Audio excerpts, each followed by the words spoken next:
കണ്ട ഈ പഞ്ഞി ഇവിടെ വരെ വന്നിട്ട് ഈ റോളറിലാണ് ഈ പഞ്ഞി നൂലാകണത്.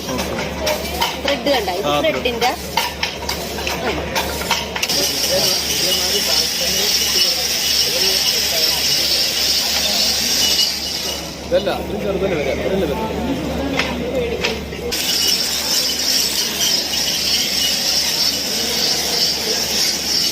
അവരുണ്ടാക്കണ നൂല് അത് ഞങ്ങൾ വേറെ സ്ഥലത്ത് ബ്ലീച്ച് ചെയ്യും. ബ്ലീച്ച് ചെയ്ത് കളർ ചെയ്ത് ഞങ്ങൾക്ക് തരും. ഞാൻ അങ്ങനത്തെ പശ എടുത്തിട്ട് അത് ഉണക്കി ഇതുപോലുള്ള ബോർഡിൽ കിട്ടും. 120 കിട്ടും. എന്നിട്ട് അതുകൊണ്ട് പാവ് ഓടി എടുത്ത് ഇത്രയും വീതിയിൽ പാവ് ഓടി എടുത്തിട്ട് കരയോടി ഇതിലേക്ക് കയറ്റുണ്ട്. അത് കണ്ടോ, ഈ ഇലകൾ ഓരോന്നും 1, 3, 2, 4 എന്ന് പറഞ്ഞ് കോർക്കും.